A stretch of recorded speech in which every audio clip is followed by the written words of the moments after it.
സന്തോഷമുള്ള ജീവിതം അള്ളാഹു നൽകുമാറാകട്ടെ. നല്ല റാഹത്തുള്ള ജീവിതം. 2 പുല്ല് കൊടുത്താണ്, ഓരോ പുള്ളിക്ക് ഓരോ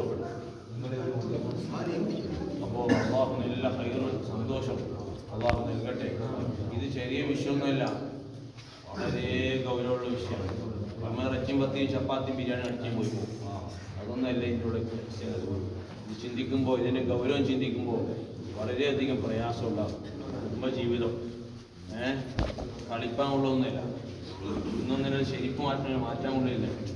എനിക്കൊരു ഭാര്യ ഞാൻ കല്യാണം കഴിച്ചാൽ മരിക്കുന്നത് വരെ ആ പെണ്ണ് ഞാൻ കല്യാണം കഴിച്ചുണ്ടാവണം. എനിക്ക് ആഖിറത്തിലും സ്വർഗത്തിലും അവളായിരിക്കേണ്ട ഭാര്യ ഇതായിരിക്കണം. യഥാർത്ഥ മുസ്ലിമിൻ്റെ ലക്ഷ്യം അങ്ങനെ ഉണ്ടാകണേ. ഇത് നമ്മളെ കൊണ്ട് വലിയ വിഷയമാണ്. ഇത്തരത്തിൽ മഹത്തുക്കളാണെന്നറിയോ? CM വലിയുള്ള മടവൂര് കേട്ടിട്ടില്ലേ? നിങ്ങളൊക്കെ പോയിട്ടില്ലേ? കല്യാണം കഴിച്ചിരുന്നു. പിന്നെ ഒരു സുപ്രഭാതത്തിൽ അവളെ വിട്ട് കാട്ടിലേക്ക് അങ്ങോട്ട് പോയി. തഹജ്ജുദ് നമസ്കരിക്കുന്നു രാത്രി. ഭാര്യനെ കല്യാണം കഴിച്ച ഭാര്യനെ വിട്ട് പോയി. എന്താണെന്നറിയോ? അവർക്കത് ജീവിക്കാൻ താല്പര്യം. ഒരു അള്ളാഹുവിലേക്ക് ലയിച്ചു പോയി മഹാനായിരുന്നു. പിന്നെ കാണുന്നത് ആനന്റെയും സിംഹത്തിന്റെയും പുലിന്റെ ഇടയിലായിരുന്നു ജീവിതം.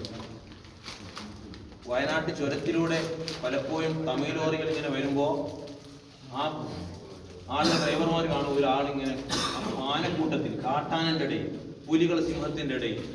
ആരാന്നറിയോ? വടവൂർ CM വലിയുള്ള. ഇപ്പൊ മക്ബറയിൽ പോയാൽ കാണാൻ അതിൻ്റെ ഉള്ളിൽ കിടക്കുന്നത്. അന്ന് ഭാര്യയും ഒഴിവാക്കി റൂമിൽ നിന്ന് ഇറങ്ങിപ്പോയതാണ്. ഭാര്യയാണ് ജീവിക്കാൻ വേണ്ടി കഴിയാത്ത പിന്നെ ഭാര്യ നിൽക്കരുത്. ഭാര്യ പോറ്റാൻ കൽപ്പുള്ളവരായിരിക്കണം. ഭാര്യ നിൽക്കുന്ന അവർക്കറിയാം.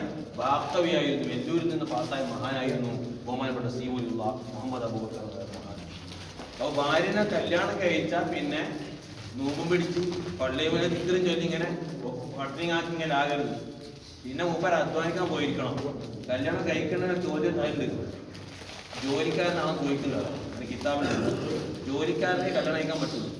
ജോലി ഇല്ലെങ്കിൽ നിത്യവും സിമന്റ് കൂട്ടാനോ തെങ്ങേറാനോ കടൽ വപ്പാനോ എന്തും പോവാം. ഇതൊക്കെ ഈ ഭാഗത്താണ്. തെങ്ങേറിന് താണ പണിക്കൊന്നുമില്ല. അങ്ങനെ മിരട്ടോട് പപ്പം കൊണ്ടൊന്നും താണ പണിയെങ്കിലേ ഒക്കെ ഈ ഭാഗത്താണ്. ഇസ്ലാമിൽ ഈ ഭാഗത്ത് ഇല്ലാത്ത നിന്റെ ഉമ്മയും പാപ്പയും ഭാര്യ മക്കളെ പോറ്റവനെ അധ്വാനിക്കുന്നുണ്ടോ? മൊത്തം ഈ ഭാഗത്താണ്. എല്ലാം കൊല്ലും ഈ ഭാഗത്താണ്. അതുകൊണ്ടാണ് തെറ്റൊന്നും പോകണം. നമുക്ക് പണിയില്ലെന്ന് എനിക്ക് കല്യാണം കഴിക്കാതെ ചുറ്റുഭാഗത്തെല്ലാം കടയിലുണ്ട്. നല്ല ഭക്തിയില മീൻ വെക്കില്ല. അത് നെല്ലാണ്. കല്യാണം കഴിച്ച് ഭാര്യ ഭർത്താവ് ജീവിക്കണം. അള്ളാഹു തആല ഭാര്യയെ തന്നാൽ ആ ഭാര്യനെ എനിക്ക് ഉത്തരവാദിത്തം. ഞാൻ ഇന്ന് ക്യാമ്പിലേക്ക് പോവാണ്. രാവിലെ 6:30 ക്യാമ്പിൽ കയറേണ്ടതാണ്. ഇനി എനിക്ക് ഇറങ്ങാൻ പറ്റില്ല. ഇനി എൻ്റെ വീട്ടിലേക്ക് രാത്രി പോകാൻ പറ്റുള്ളൂ. 10 മണിക്ക് പോകാൻ പറ്റും. അതിൻ്റെ ക്യാമ്പിൽ നിന്ന് അവിടെ മാത്രം ചുറ്റിപ്പറ്റി നിസ്കാരം വരെ അവിടെ പള്ളി വരെ വേറാക്കി ഏൽപ്പിച്ചു. ഉത്തരവാദിത്തമാണ്. ഒരു മുഅല്ലിമിനെ ഏൽപ്പിച്ച ഉത്തരവാദിത്തം. ഞാൻ ഹത്തീബ് പോയാലും അവസാനം കൂടെ ഞാൻ ഒരു ഖാദിനെയും ഒരു ഹത്തീബിനും ഒരാളും കൊടുക്കില്ല. അല്ലെ? അങ്ങനല്ലേ? ഉത്തരവാദിത്തം എന്താ? അള്ളാഹു തആലക്ക് ഉത്തരവാദിത്തം അറിയിച്ച് അള്ളാഹുവിന്റെ കോടതിയിൽ രക്ഷപ്പെടുന്ന ഉൾപ്പെടുത്തുമാറാണ്. അതുകൊണ്ട് ഒരു ഭാര്യയെ കല്യാണം കഴിച്ചാൽ ആ ഭാര്യന്റെ ഉത്തരവാദിത്തം നമ്മളെ കയ്യിലാണ്. ഇവർക്ക് വേണ്ടി പറയുന്നതല്ല, എനിക്കും വേണ്ടി ഞാൻ പറഞ്ഞതാണ്. അപ്പൊ എന്നോട് പോകുന്നതിന് മുമ്പ് എന്റെ ഭാര്യ പറഞ്ഞു, സുബി അനുസ്കരിച്ച് വന്ന ഉടനെ ഭാര്യ അനുസ്കരിക്കാൻ വിളിച്ചപ്പോൾ എന്നോട് പറഞ്ഞു, പൊടിയില്ലേ? നമ്മൾ എന്ത് പൊടിയാണ് ഇല്ലാത്ത? ആട്ട. അപ്പൊ ആട്ടാപ്പൊടി. നമ്മൾ ആട്ടാപ്പൊടി ഷുക്കൂറിന്റെ കട നേരത്തെ തുറക്കും. 6 മണിക്ക് തുറക്കും. അവിടെ പോയി പെടുത്താനും കുട്ടികൾക്ക് കടിയും അത് മുട്ടയും അതുപോലെ പൊടിയും ഒക്കെ വാങ്ങി വെച്ചിട്ടാണ് ക്യാമ്പിലേക്ക് പോകുന്നത്. അത് ഒട്ടനെയാകിലും മന്നാണ്ടിനി എന്നാ ക്യാമ്പ് സ്വീകരിക്കൂല, ഇൽമോണിക്കൽ സ്വീകരിക്കൂല. എന്റെ ഭാര്യ ഉത്തരവാദിത്തം ഉണ്ട്, ഇവിടെ മക്കളെ ഉത്തരവാദിത്തം ഉണ്ട്. അപ്പൊ അതുകൊണ്ട് ഓരോരുത്തരും ഭാര്യമാരുള്ളവർ മക്കളുള്ളവർ അത് കഴിച്ചിട്ട് അവരെ പട്ടിണി ഇട്ട് നടക്കാൻ പറ്റില്ല. ഇന്നലെ ഒരു കുട്ടി ക്യാമ്പിൽ വരുന്നില്ലാണ് സുബ്ഹാനല്ലാഹ് എത്തുള്ള ശേഷം ഞാൻ കൂടുതൽ ആരും ചോദിക്കരുത്. ആ കുട്ടിയുടെ ഉമ്മ ഇപ്പോൾ നാട്ടിലില്ല. ആ കുട്ടിനെ വലിച്ചെറിഞ്ഞിട്ട് ഉമ്മ പോയിട്ടുണ്ട്. അതാണ് ഈ കുട്ടി വിശന്നിട്ടാണ് വരുന്നത്. ഉസ്താദ്മാരെ വർഷത്തിന് ഈ കുട്ടി കൊടുക്കണം. മനസ്സിലാ? രാത്രി വരെ ആ കുട്ടിൻ്റെ അവിടെ. ഞാൻ പിന്നെ കുട്ടിയെ അറിയുന്ന ആൾക്കാരെ ഞാൻ വിളിച്ചു പറഞ്ഞാൽ കുട്ടിനെ നോക്കി നടക്കണം. കുട്ടി ഇന്ന സ്ഥലത്തുണ്ടെന്ന്. മനസ്സിലാ? എന്തുകൊണ്ടാണെന്നറിയോ? മക്കൾ ഉണ്ടാക്കി വലിച്ചെറിഞ്ഞ് പോകാൻ പറ്റില്ല. അതുപോലെ പറയാം, അതെന്റെ മാതിരി കേൾക്കൂടാ. മനസ്സിലാണി? അപ്പൊ ഓരോന്നും അള്ളാഹ് ഞാൻ കൂട്ടിക്കരഞ്ഞ് ചെയ്യാം. കുട്ടിനെ കാണും, സങ്കടമില്ല. എന്റെ കുട്ടിയുടെ ഞാൻ കാണരുത്. ഓരോ കുട്ടിനെ ഞാൻ കാണരുത് എന്റെ കുട്ടികളായിട്ട്. കുട്ടികൾക്കൊന്നും അറിയില്ലല്ലോ, പാവങ്ങളല്ലേ. അള്ള തന്ന സമ്മാനാണ് നമുക്ക് മക്കള്. നമുക്ക് വലിയ ഒരു മക്കളെ കിട്ടാത്ത എത്ര ആളുകൾ ലക്ഷങ്ങൾ ചെലവഴിക്കുന്നുണ്ട് ഒരു കുട്ടിനെ കിട്ടാൻ. എത്ര ബദരിയത്തിലേക്ക് നേർച്ചേർന്നവരുന്നറിയോ? 30,000 50,000 ഉസ്താദ് എന്നൊക്കെ ആരക്കും ഒരു കുഞ്ഞിക്കാല് കാണാം. അങ്ങനെ അള്ള കൊടുത്ത ഒന്നും ചോദിക്കാതെ കൊടുത്ത കുട്ടിനെ വലിച്ചെറിഞ്ഞിട്ട് പോവാണ്. നമ്മൾ എവിടെ എത്തിപ്പോയത് ചിന്തിക്കണ്ടേ? പട്ടിയല്ല പട്ടിയല്ല മുത്തം വരുമ്പോ ഇവിടെ നമ്മൾ കുത്തുന്നത് അല്ലേ? അത് പട്ടിയെ കുറ്റം പറഞ്ഞില്ല, അതാബുകളാണ്. നമുക്ക് അള്ളാഹു പരീക്ഷണത്തിന് ഒരാൾക്കാരെ ഇറക്കിയാണ്. അയാളെ കുറ്റം പറഞ്ഞൊരു കാര്യമുണ്ടാ? അത് ഇറക്കുന്ന നമ്മൾ ചെയ്യുന്ന തെറ്റുകളാണ്. ഓരോന്നും ചിന്തിച്ച് ചെയ്യണം. അതുകൊണ്ട് ഭാര്യ നമ്മളെ ഏറ്റെടുത്താൽ ആ ഭാര്യ സംരക്ഷിക്കണം. ഇത് എന്നാണ് മാധ്യമങ്ങൾ നാം പറയാൻ മതി. ഭാര്യ ഉത്തരവാദിത്വം, ഞങ്ങൾക്ക് ഞങ്ങളുടെ ഉത്തരവാദിത്വം, ഞങ്ങൾക്ക് എന്നാ ഉത്തരവാദിത്വം അത് നിർവഹിക്കണം. അല്ലെങ്കിൽ അള്ളാന്റെ കോടതിയിൽ ആ സ്വറാത്ത് പാലം കടക്കാൻ കഴിയൂല. വിചാരണ ആശ്രയം നമുക്ക് കടക്കാൻ കഴിയൂല. വലത്തെ കയ്യിൽ കിതാബ് തരും, നല്ലവർക്ക് വാങ്ങാൻ കഴിയും. ഇല്ലെങ്കിൽ ഇടത്തെ കൈ. ഇതൊക്കെ ദോഷം ചെയ്ത് എല്ലാം വായിക്കണം. ഞാൻ 5 മക്കളാക്കിനാഞ്ഞ് ഇവിടെ നാം വേണ്ട വലിച്ചറിഞ്ഞ് നോക്കിയാഞ്ഞ് നമുക്ക് വട്ടിനാക്ക് പിടിയില്ലാഞ്ഞ് നാം പിന്നെ വേറൊന്ന് കെട്ടി, പിന്നെ ഓടെ രണ്ടാക്കാം, പിന്നെ ഓട്ടുമ്പി, പിന്നെ വേറെ കെട്ടി, പിന്നെ ഓട മഞ്ച് കാണുന്നൊക്കെ കിട്ടാനല്ല. പ്രസവിച്ചാൽ പെണ്ണിന്റെ മഞ്ച് പോകും. അപ്പൊ വലിച്ചറിയല. നമുക്ക് വേണ്ടിയാണ് ഈ പെണ്ണ് എത്ര മാസങ്ങളാണ് കഷ്ടപ്പെട്ട് ഒരു കുട്ടിനെ പ്രസവിച്ച് കിട്ടാൻ. ആ പെണ്ണിനെ നമ്മളൊന്ന് രാത്രി നേരം വൈകി വന്ന് വെല്ലടിക്കുമ്പോ ആ പെണ്ണിനെ ആ കട്ടിലിന് പോകുന്ന എഴുന്നേച്ച് കിട്ടണമെങ്കിൽ സുബ്ഹാനല്ലാഹ് ഒന്ന് പെടുന്ന പാട് അങ്ങോട്ടും ചെരിഞ്ഞ് ഇങ്ങോട്ടും ചെരിഞ്ഞ് അന്ന് ഗർഭിണി ആ പെണ്ണിനെ ഒന്ന് ആ പെണ്ണ് കിടന്ന് നെടിക്കുന്നത് ഭാര്യ നിന്ന് കണ്ടുനോക്കണം. നമ്മങ്ങനെ കടലിനെ ചുറ്റി കാട്ടിനെ ചുറ്റി കരയെ ചുറ്റി നമ്മങ്ങനെ ബൈക്കിലൊന്ന് ഇളിവാൻ ഉഷാറുണ്ട്. ആ പെണ്ണ് കിടന്ന് എണീക്കാൻ ഒരു വെള്ളം ചോദിച്ച് എണീച്ച് തരാണ്ടല്ലോ. കഷ്ടപ്പെടുന്നത് അപ്പുറം ചെയ്ത് ഇപ്പുറം ചെയ്ത് ഇതിങ്ങനെ ഹെലികോപ്റ്റർ ഫണ്ടിന്റെ അവളെ അവസ്ഥ കൊണ്ടില്ലേ? ഹെലികോപ്റ്റർ വന്നാൽ പെട്ടെന്ന് വളർന്നു കൊണ്ടില്ലേ? ഇപ്പൊ ഒന്ന് പരങ്ങനെ നോക്കും അല്ലേ? ഈ പ്രയാസങ്ങളാണ്. ഓരോരുത്തരും നമ്മളെ ഭാര്യമാരെ മനസ്സിലാക്കിയാൽ പിന്നെ ഓളെ കാലം നമുക്ക് ദൂരാകാം. നമ്മൾ ഒരിക്കലും കിടക്കുമ്പോ ചുംബനം കൊടുത്തിട്ട് നമ്മൾ വീട്ടിൽ കയറും. പോകുമ്പോ ചുംബനം കൊടുത്തിട്ട് ഇറങ്ങും. ഓളെ കാണും വഴി മോളെ ഞാൻ ഇത്ര ഉണ്ടല്ലോ സ്നേഹിക്കേണ്ട ആളല്ലേ. ഖദീജ റളിയല്ലാഹു റസൂലിനെ സ്നേഹിച്ചു. എന്താ വഫാത്തായി കഴിഞ്ഞിട്ടും ഓരോ വർഷം മരണം വഫാത്തായ ആ ദിവസം എത്തുമ്പോ ഉത്തരവിശ്വാസങ്ങൾ ഒരാടിനെ അറുത്തിട്ട് കൂട്ടുകാരിക്ക് അയൽവാസികൾ ബന്ധപ്പെട്ട ഒരു ആടിനെ വിതരണം ചെയ്യാറ്. സ്വഹീഹുൽ ബുഖാരിയിൽ ഹദീസ് ഇല്ലെത്താതെ എന്തിനാന്നറിയോ? മരണം വഫാത്തായി കഴിഞ്ഞ ഖദീജ. അപ്പൊ മറ്റു ഭാര്യമാര് കേൾക്കും നബി അതെന്നു എനിക്ക് ഖദീജന്റെ ഇഷ്ടം. എനിക്ക് മക്കളൊക്കെ ഉണ്ടായത് ആരില്ല? ഏറ്റവും കൂടുതൽ മക്കൾ ഖദീജയാണ്. എനിക്ക് അത്രയ്ക്ക് മക്കൾക്ക് കഷ്ടപ്പെട്ട പെണ്ണാണ് അല്ലേ? അത് നമുക്ക് പാടാണ് റസൂലുള്ളാഹിന്റെ ജീവിതം. അങ്ങനത്തെ നമ്മളെ പ്രസവിച്ച മക്കൾ നമുക്ക് തന്നെ മക്കൾ. ആ പെണ്ണിനെ നമ്മൾ ഒരിക്കലും ചെയ്യരുത്. ഭാര്യയോട് സ്നേഹം കാണിക്കണം. പെൺമക്കളുള്ളവരൊക്കെ ഭർത്താവിനെ സ്നേഹിക്കാൻ പഠിപ്പിച്ചു കൊടുക്കണം. അത് ഇവിടെ ഇല്ലാത്തവർക്ക് പറയാൻ കഴിയില്ല. പിരക്കാക്കോളും നിൽക്കാന്നാണ് എൻ്റെ അഭിപ്രായം. എന്നാൽ പെണ്ണുങ്ങളും കേൾക്കും. ഇപ്പൊ ഭർത്താക്കന്മാരും വിലയില്ലാത്ത പെണ്ണുങ്ങളാണ്. വളരെ ഒരു വിഷയം. ഇവിടെ ഒരു പെമ്പന് ക്ലാസ് എടുത്ത് പോയിട്ടുണ്ട്. അതാണ് സംഭവം. ഇവിടെ ഒരു പെമ്പന് ക്ലാസ് എടുത്തേ നിങ്ങൾക്ക് പിടിനോടിയില്ലേ? ഇവിടെ ക്ലാസ് എടുത്തറിയോ? അത് ആ ക്ലാസ്സിൽ പങ്കെടുത്ത പെണ്ണുങ്ങൾ വളക്കുന്ന ഭർത്താക്കന്മാരെ അല്ല. ആ ഭർത്താക്കന്മാരെ ഒഴിവാക്കണമെന്ന് ആ മാഡം പ്രസംഗിച്ചു. ആ പ്രസംഗത്തിൽ പരിപാടിയിൽ പങ്കെടുത്ത പെമ്മക്കൊക്കെ അല്ലെങ്കിൽ ഇന്ന് ഭർത്താവ് വിലയില്ലേ? ഉണ്ടോ? നമുക്ക് അറിയുന്നില്ല. ഷോർട്ട് കെട്ടാൻ പറയും കേട്ടോ. അവൾ പറഞ്ഞെന്നറിയോ? നമുക്ക് ഭർത്താവിനെ ആശ്രയിക്കായി ജീവിക്കാൻ കഴിയണം. ഇസ്ലാമിന് എതിര് ഇസ്ലാം പറഞ്ഞെന്നറിയോ? അർരിജാലു ഖവ്വാമൂന അലൻ നിസാ. പരിശുദ്ധ ഖുർആനാണ്. പുരുഷന്മാർ സ്ത്രീകളുടെ മേൽ അധികാരമുള്ളവരാണ്. അപ്പൊ അധികാരം പോറ്റലും പോടെ നോക്കലും പോടെ ഉത്തരവാദിത്വം ആരായി വഹിക്കണ്ടേ? പുരുഷൻ. പെണ്ണികളെ പുറത്തെ കൂട്ടാണ്ടിരി അയൽക്കൂട്ടം പായലക്കൂട്ടം പിന്നെ മറ്റേ കൂട്ടം വിട്ടാൽ ആ പെണ്ണിനെ പിന്നെ ഒരാഴ്ച കഴിഞ്ഞാൽ നിന്റെ സ്വഭാവം മാറും. നിങ്ങൾ ടെസ്റ്റ് ചെയ്ത് നോക്കും. പെണ്ണുകളെ കല്യാണത്തിനൊക്കെ ഒന്ന് വിട്ടേച്ച് പിറ്റേന്ന് അന്ന് പോയാന്നും പിറ്റേന്ന് 2 ദിവസം കഴിഞ്ഞാൽ ആ പെണ്ണ് സ്വഭാവം ഉണ്ടാവും വ്യത്യാസം നോക്കി. എന്നറിയാം, അവിടെ ഏതോ നിങ്ങളെ വീടിന്റെ പ്രശ്നമില്ലേ? അവിടെ ഏതോ പുലച്ചു വന്നിനാക്കും. ആ പുലച്ചിയുടെ സ്വഭാവം ഇങ്ങനെ കുത്തിയാക്കും. അതാണ് സംഭവം. ഞാൻ ഈ കൂട്ടത്തിനെ മൊത്തത്തിൽ എതിർക്കുന്നില്ല, ഞാൻ സപ്പോർട്ട് ചെയ്യില്ല. പക്ഷെ ആവശ്യത്തിന് മാത്രം ഓവറാ. കല്യാണത്ത് ഉള്ളി ഉരിക്കിൻ്റെ വീഡിയോ, പെണ്ണിങ്ങനെ കുഞ്ഞ് പാക്കൊടുക്കേണ്ട അത് വീഡിയോ. സത്യത്തിൽ ഇപ്പൊ ഈ അടുത്ത് 2 തലാക്ക് നടന്നു. 2 തലാക്ക് എന്താണെന്നറിയോ? ഒരു പെൺ കല്യാണത്തിന് കുഞ്ഞിക്ക് പാക്കൊടുക്കുന്ന വീഡിയോ. ഇത് അവന്റെ പെണ്ണിന്റെ ഭർത്താവ് കണ്ടു. അപ്പൊ ഭർത്താവിനെ പറ്റി മനസ്സിലാക്കിയെന്താ? ഇവള് പുറത്തു പോയാൽ ഇതാണ് സ്വഭാവം. മനസ്സിലായില്ലേ? 2 മക്കളുള്ള ഉമ്മയും തലാക്ക്. കാരണം എന്താ? ഈ ക്യാമറക്കാരന്റെ പ്രശ്നമാണ്. ക്യാമറക്കാരൻ ഫോണിന്റെ അവിടെ മുലകളോട് മറ്റൊരു പോയി എടുക്കരുത്. അവരെ കുടുംബം കലങ്ങിയില്ലേ? ഞാൻ ഇങ്ങനത്തെ വിഷയമില്ല. ചില സാഹചര്യം ചുറ്റുപാട് നോക്കണം. കല്യാണത്തിൽ ഉള്ളി ഇരിക്കുന്നിടത്ത് ഉഷാണ് കാര്യങ്ങൾ പെണ്ണികൾ എല്ലാം എടുക്കാൻ കൊള്ളില്ലേ?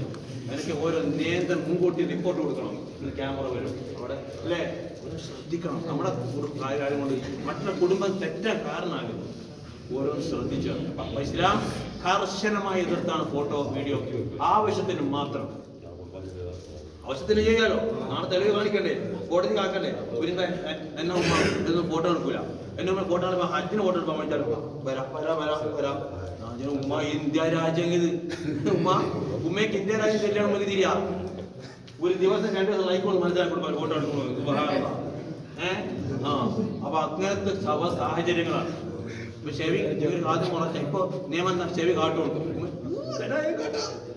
കാട്ടുമ്മ നമുക്ക് ഇവിടെ നമ്മുടെ രാജ്യ നിയമം അത്. അല്ലെങ്കിൽ മറ്റു തെറ്റിദ്ധരിച്ചോ അല്ല കപ്പലിൽ കയറാം, മറ്റു പോകാൻ കഴിയാം, ഒരു ഹോസ്പിറ്റലിൽ കാട്ടാൻ കഴിയാം, പറഞ്ഞ് മനസ്സിലാക്കി കൊടുത്ത് അങ്ങനെ ചെയ്യാം. അന്നത്ര ഗൗരവമായിട്ട് കണ്ടാണ്. ഇന്ന് നമുക്ക് നിസ്സാരമാണ്. ബഹുമാനം അഹമ്മദ് കോയ ശാലിയത്ത്, സമയമില്ല. അഹമ്മദ് കോയ ശാലിയത്ത് എന്ന് പറഞ്ഞ വലിയ കുരിണ്ടുലി ശാലിയത്ത് അതിനപ്പുറത്താണ്. 14 അലമറകൾ 4 മദ്ഹബിന്റെ കിതാബ് വെച്ച വലിയ മഹാനാണ്. ആ മഹാനോട് എഴുതി വെച്ചിട്ട് ഫോട്ടോ എടുക്കൽ ഹറാമാണ്. അതിനപ്പുറത്തേക്ക് ഒരു ഫത്വ കൊടുക്കാം. ലോകത്തൊരു വണ്ടി തങ്ങില്ലേ അവളെ മേലെ. അങ്ങനത്തെ ഉള്ളവരുടെ ഇന്ത്യയില് കേരളത്തിലാണ് അഹമ്മദ് ബഷാരിയ. 4 മദ്ഹബിലും ഫത്വ കൊടുക്കാൻ കൈവിട മഹാൻ എഴുതി വെച്ച കിതാബിനുള്ളൂ ഫോട്ടോ എടുക്കൽ ഹറാമാണ്. അത്യാവശ്യം പാസ്പോർട്ട് ഇന്ത്യ ഹജ്ജിന് പോകണം, ഇവിടെ പോകണം, ഇത് കാര്യമാണ്. ഇപ്പൊ നിൽക്കാൻ വിഷയം തെളിവ് ഫോട്ടോ എടുത്തില്ല, തെളിവ് കാട്ടായ ആവശ്യത്തിന് എടുക്കാം. പിന്നെ ഓവറാകുമ്പോൾ തെറ്റാണ് കേട്ടോ. അവിടെയാണ് ഇസ്ലാം എല്ലാത്തിനും നിയന്ത്രണം വെച്ചു. മക്കളെ എത്ര കിട്ടുന്നു അത്ര ഉണ്ടാക്കണം. മക്കളെ എത്ര കിട്ടുന്നുണ്ടോ അത്ര ഉണ്ടാക്കണം. ഒന്നിട്ടാണ് നമ്മളെ മുദ്രാവാക്യമല്ല. എത്ര ഉണ്ടാക്കുന്നോ ചാര മക്കൾ ഉണ്ടാക്കുന്നവന് നബി പറഞ്ഞു, ഞാൻ അവരെ ശഫാഅത്തിൽ സ്വർഗത്തിലേക്ക് കടത്തോളാം. പിന്നെ നമുക്ക് കിടക്കണ്ടേ, റസൂലുള്ളാഹിന്റെ കൂടെ പോകണ്ടേ. നമുക്ക് റസൂലുള്ളാഹിന്റെ കൂടെ സ്വർഗത്തിൽ കിടക്കണ്ടേ. മക്കൾ ധാരാളം. പിന്നെ ആ കുഞ്ഞ് പട്ടിണിയാണ്ട് ആ കുഞ്ഞ് അത് നമ്മളെ കൈ പിടിച്ചൊന്നുമില്ലേ. ആ കുട്ടിക്ക് ഭക്ഷണം കൊടുക്കുന്നത് നമ്മളാ. കല്ലിനെ നിങ്ങൾ കള്ളപ്പോഴാണ് നാമ്പുകാത്ത കൊള്ളക്ക് നമുക്ക് നീന്തം പിടില്ല.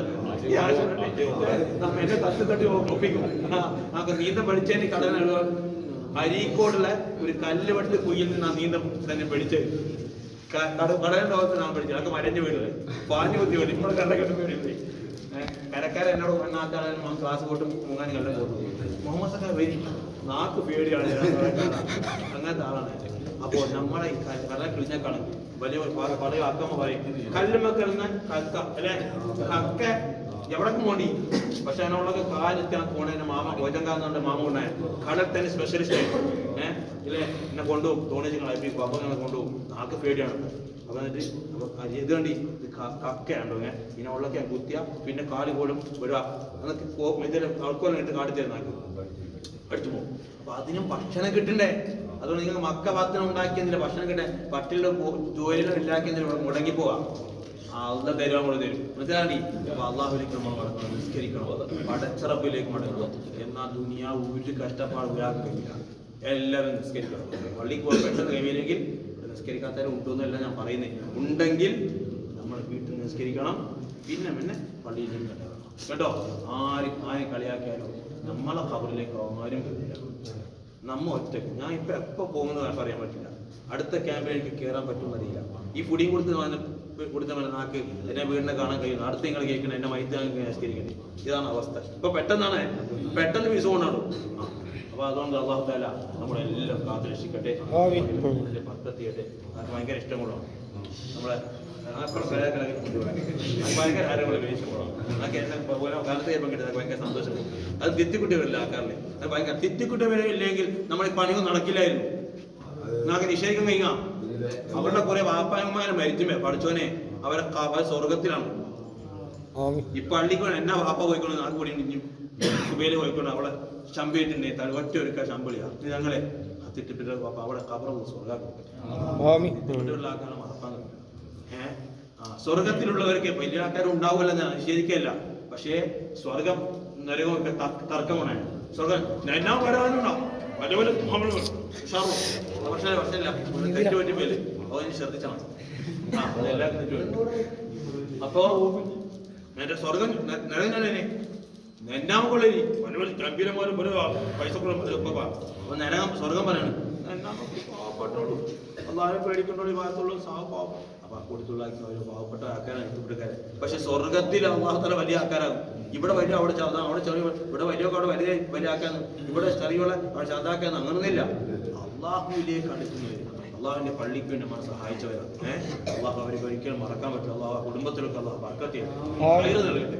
ഇപ്പോൾ ഉള്ളവർ നമ്മൾ സഹായിക്കുന്നവരാണ് ചെയ്യുന്നത്, ഉള്ളതുകൊണ്ട് സഹായിക്കും. അള്ളാഹു ബർക്കത്ത് ചെയ്യട്ടെ. അതുകൊണ്ട് അത് ഭയങ്കര സ്നേഹമുള്ള ആൾക്കാർ ഈ കല്യാണത്തിൽ പങ്കെടുത്ത് വളരെ സന്തോഷം. അത് നമ്മളെ പഠിപ്പിക്കാൻ, ഞങ്ങളെ പഠിപ്പിക്കാൻ വലിയ സന്തോഷം. പറക്കത്തിന്റെ അവരെ കച്ചവടത്തുള്ള വർക്കത്തിയുടെ സന്തോഷം കൊടുക്കട്ടെ. നമ്മയെല്ലാം നബിയുടെ കൂടെ സ്വർഗ്ഗത്തിൽ വെച്ച് കൂട്ടട്ടെ. മക്കളൊക്കെ നെല്ലാണ് നോക്കണം, ഭാര്യമാരെ നെല്ലാണ് നോക്കണം, ഉമ്മമാരെ നോക്കണം. ഉമ്മമാരെ നോക്കിയാലും ബാപ്പാനെ നോക്കിയാൽ നമുക്കൊന്നും വിജയിക്കാൻ കഴിയില്ല. അവരൊക്കെ മരിച്ചു പോയിട്ട് അവരെ ഖബറിനടുത്തൊക്കെ പോകണം. വെള്ളിയാഴ്ച തിങ്കളാഴ്ച വെള്ളിയാഴ്ച പോകാൻ കഴിയില്ലെങ്കിൽ വെള്ളിയാഴ്ച വൈകുന്നേരമോ അല്ലെങ്കിൽ വ്യാഴാഴ്ച വൈകുന്നേരമോ ഒക്കെ പോയി ദുആ ചെയ്യണം. മരിച്ച ഉമ്മയും ബാപ്പും ഇന്ന് ഹൈറുണ്ടാവും, അതിലായി രക്ഷപ്പെടാൻ കഴിയില്ല. അതുകൊണ്ടായാൽ ഈ ഉമ്മയും ബാപ്പും വിളിച്ചു കേട്ടാൽ സന്തോഷമുണ്ടാവും. നമ്മളെല്ലാം കാണും. അള്ളാഹു ബർക്കത്ത് ചെയ്യട്ടെ. ഉള്ളവർക്കൊക്കെ അള്ളാഹു ദീർഘായുസ്സും ആഫിയത്തും ഹൈറും നൽകട്ടെ. നമ്മുടെ ഈ മജ്ലിസ് ഖബൂൽ ചെയ്യട്ടെ.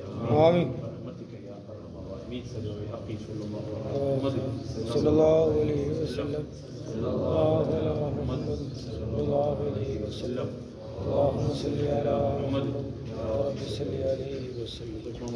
الله أكبر.